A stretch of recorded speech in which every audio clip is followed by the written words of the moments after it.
Assalamu alaikum. Halito Chamawingapa. Let's talk about what's in the news and what's on everybody's mind. Everybody is talking about um, reparations. Everybody wants reparations. Um, Me personally, I think that when we're talking about reparations, I think Africans have to be included in that discussion. I think that when you look at Africans, they've been left out the conversation for so long, and their damages to their nation, to their people, it's been widely seen and it's been widely kept quiet.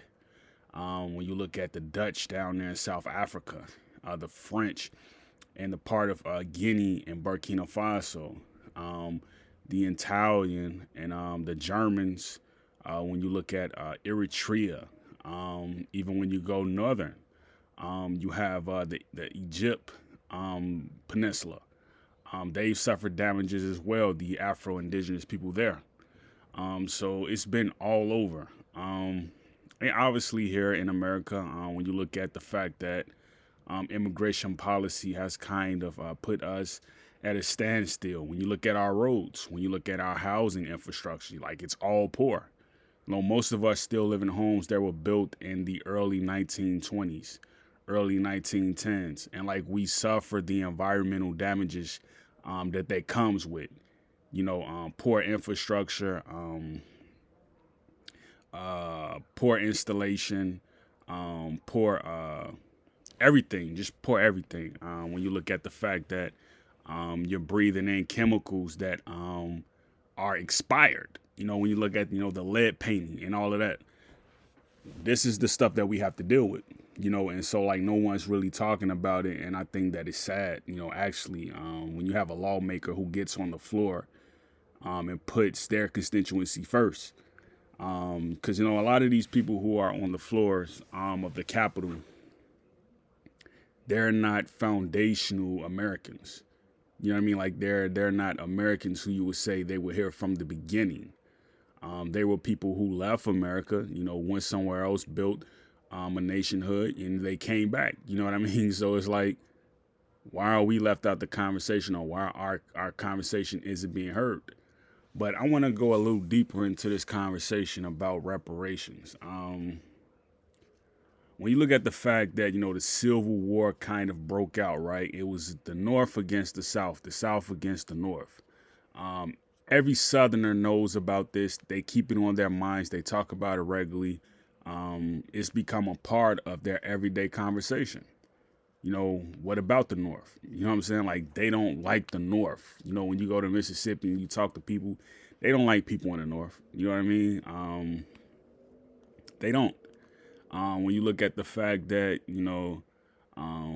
they had cotton industries down there, you know what I mean. They had healthcare industries. They had all type of industries in the South, shoemaking industries, everything.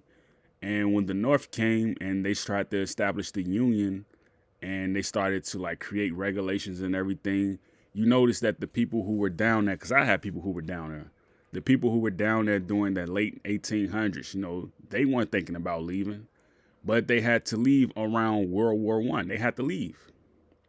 So they left after the Reconstruction era, and they came north, and they came to crowded cities. They had nothing.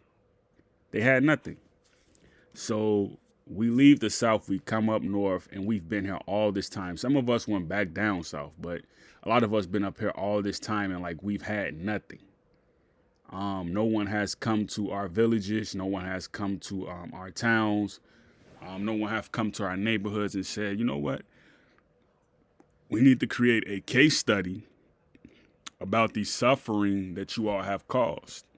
The Union and the people who established the European um, nations. So they haven't talked about it. So like we're up here in the North, we're in places like Chicago, we're in places like Joliet, we're in places like Waukegan, Evanston. We're in all these places, and like we have no jobs. You know what I mean? Like If you're not in jail, or if you do go to jail, when you get out, the best thing you could do, if allowed, is collect Social Security. And if you have poor health because you're living in, an environment that's very poor, you know what I mean? No trees around really, where you can pick a fruit from and eat. Trees that are around, they're not edible. So like we're completely against agri-science and the whole nature of our existence in eating fresh foods, creating fresh foods, having markets on side streets. We're collecting Social Security because we have bad health now. So this was like a complete cause for us to like live, off of $700 a month. When you first collect Social Security, you have people who stay on Social Security for like 10, 15, 20 years. And if you're on Social Security after like 10 years, you're going to be on it for the rest of your life. So you have people who do that, right? And it's like you're stuck in a boat where it's just like nothing is getting better. You know what I mean? Like I was raised on Social Security, and it was terrible, man, because like it affects everybody in the household. The fact that you can't eat food that's fresh, month round. You know what I mean? Like you have to depend on the fact that, there's spares in the fridge, or there's spares in the deep freezer. You know what I mean? Like spare ribs and, chicken and, pork. You have to eat that stuff. And it's like you can't eat blueberries from Monday through Friday for 3 weeks straight. You can't do it. You know what I mean? Because you can't afford it. You know what I mean? So it's just like one of those things where it's just like they've done this kind of like patch in the back where they've created, a system where they've, identified the people who are going to be on the bottom and the people who are going to be on the top. And the people who are on the bottom, they're going to be on the bottom for the rest of their life. So like I make these videos because I have fun doing it, fun making these videos. And I also make these videos because I know one day when the conversation comes, or, it can be today, it could be tomorrow, it could be during the weekday. These lawmakers, these people who represents a city floor or a state floor or a federal floor, they're going to hear these videos one day, and they're going to have to act on them because they have a policy that says you have to make sure this person in your cabinet does this. You have to make sure this person in your cabinet does this, and they all have to be on their I's and their P's and Q's.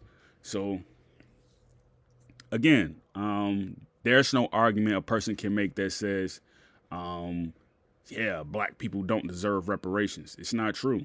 It's not true, because you can definitively say why black people lost their wealth. You can't definitively say why black people lost the fact that they had cotton industries. They were making their own clothes. They were making their own foods from cotton. You can't definitively say why we lost it. You know what I mean? And the reason, again, why we lost it is because of poor regulation,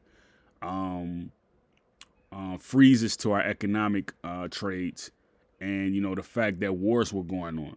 So, and we weren't the cause of the fact that the Ashkenazis were placed in a war camp, due to the fact that they were not practicing the national customs of Germany. We weren't the cause of that.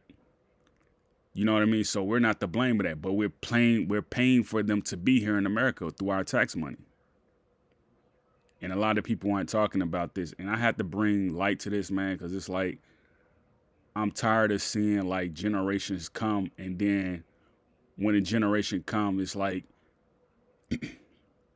they're 15, 16, and it's like they got no way to get to school. You see what I'm saying? So now they're stuck hanging on a block. This is how it was for me. Like when I hit 15, 16, I noticed like, man, I can't get to school. Why would I want to go to school if there's going to be constant bickering and fighting up there? Why would I want to go to school? I found myself in my room at 15, 16, staring at the wall, playing a game, getting yelled at by my mother. You know what I mean? So I had to figure things out, and I had to figure things out very quickly. So like, I don't want to see generations have to go through that, because a lot of this stuff that we see in the news, even stuff that doesn't make the news, it comes from your upbringing. It comes from the person who's teaching you. And a lot of this stuff starts at home. You know what I mean? So if you have a person who is at home and, um, the house burns down, or a kid is getting molested. We see this stuff all the time in the news, and I'm just talking about stuff that just recently happened. You began to study things and kind of see things differently. Like, okay, maybe I need to look at this a different way. You see what I'm saying? Like, maybe I need to look at this a different way. Um, Kids getting molested. The church doors are closed. The pastor is in there touching on the women. Listen, man. This needs to be talked about. This needs to be talked about. I don't really think there's adults around today who really care about, the generations that are coming and that are here. I don't think they care about them. Okay, I don't think so. You know what I mean? I think like you have to find fulfillment in the fact that you have to help someone, whoever it is. Doesn't matter if someone here domestically or someone internationally. You have to help someone, even if you don't have much. You have to find a way to help that person. Like, men need to mentor young boys. Women need to mentor young women. And that's how I see things. I don't see things, the other way around. And I think like we are black people, like we are in a position where like the tides are turning and like everybody is starting to figure this out. Like, black people have access to the internet now, so they're starting to find out about their history. Like, what is actually going to happen now? How is this thing going to really turn around and like focus on um the disease that does exist? Will black people say, here comes Jamal Bryant. Do we need to keep our dollar? Do we need to stay at home? Does there need to be an economic blackout? Does there need to be a boycott? You know, that's something that people have to really look at. And I think like it's going to take a lot more than just saying we're not going to do this or we're not going to do that. I think it's going to take a lot more than that. It's going to take people saying, you know what? Let me call this person, check on them, see how they're doing. Let me call this person, check on them, see how they're doing, and really get down to the nux of it. This is what we have to do. We can't just sit here and act like, there aren't aging seniors who live at home by themselves, who can't take care of themselves, who don't want to be bothered. We can't look at this in that degree. And I was just mentioning this the other day. Like, we need to get back to the existence of, if you're going to live on a block, you need to have a block club. If you're going to live on a village, you need to have a village club. You know what I mean? You need to have a villa. If you're going to live in the rural area, you need to make sure you know your neighbor who's a mile down the road so you all can establish a town. This is what it's going to have to be. And me, I'm at the point now where I'm just like, I want to work with anybody who's across the borders in Kenya, Uganda. I want to work with people who are in Burkina Faso. I want to work with family who are in Cameroon. I want to work with everybody. I don't just want to stay in America and kind of like hope for, a celebrity to inspire someone who doesn't need to really be inspired. You have the necessary tools that you need. Everybody's special in their own right. You don't have to be a football player. You don't have to be a basketball player.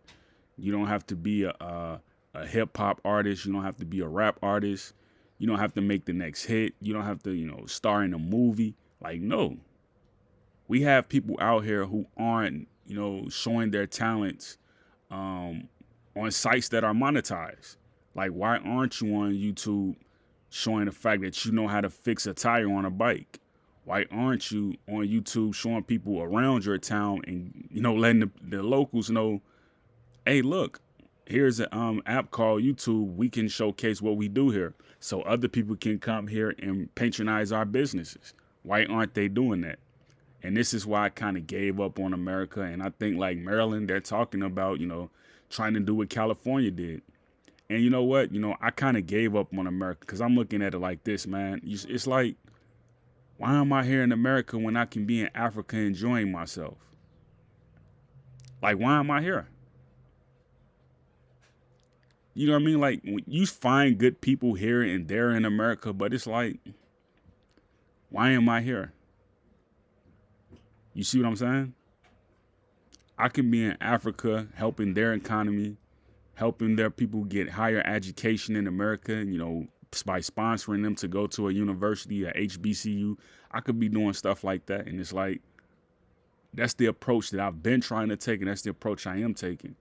But it's like, why am I still in America? And it's like, if the people here in America aren't going to say, you know, we need to stop our, our hate for one another and really come together. If that's not going to happen, then I think you can forget about the idea of reparations helping anyone, even if you get it. I think you got to rethink that process.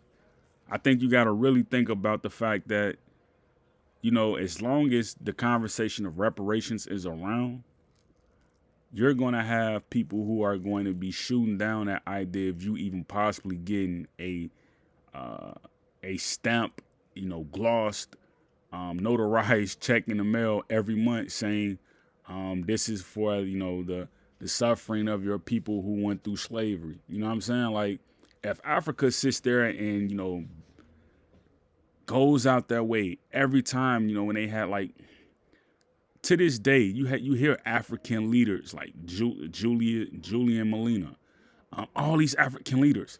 I can go on and on. All these people, right? They come after year saying, African Americans were done wrong. They should return home. Some of them don't even say they should return home. Some of them say we stand with African Americans. We don't like what they went through. This needs to happen and that needs to happen. And it's like, if it's going to be that way and people are going to think in that, that capacity of mind, then there needs to be an understanding that, well, just maybe, the people here are just not going to agree. You see what I'm saying? They're just not going to agree. So again, Black people, it's on you. If you want reparations, you can get reparations, anytime you want. Nothing is stopping you. Nothing is stopping you from getting reparations. Just because someone came on air and said something, stupid like, Black people don't deserve reparations because my people went through more. That's a lie. That's a complete lie. I think like you got to take everything into consideration when you're talking about someone who's receiving reparation compensation and someone who is going to receive reparation compensation. Black people haven't received reparations compensation. They haven't. Their reparations is, going to the military. You know what I'm saying? That's their reparations. It isn't the stuff that they built and having someone, coming from a third world country and, saying, Black people don't deserve it. It's not that at all. It's not that at all. So really get this conversation, a deep thought, Maryland, Black leaders in Maryland, like, California, Maryland, Evanston, Illinois, I don't know, man, like, this should be like a national conversation right now where everybody in every state, every lawmaker should be talking about we're going to establish something outside of the Black Caucus, right? A committee that studies reparation on a national level and kind of took what John Conyers was trying to really consider to the next level. If you're not going to consider giving African Americans reparations, then you can just close the book. You can just write it as forced assimilation and genocide at this point, because we haven't got anything, we haven't. So take this conversation very seriously. And for the youth that's out there, it's not too late. You still have a lot of hope going forward. The people out there, hold your head high and really think about the fact that, you can see, you can touch, you can hear, you can smell. So don't give up. At that point, I'll just say this, great peace, Yakoki.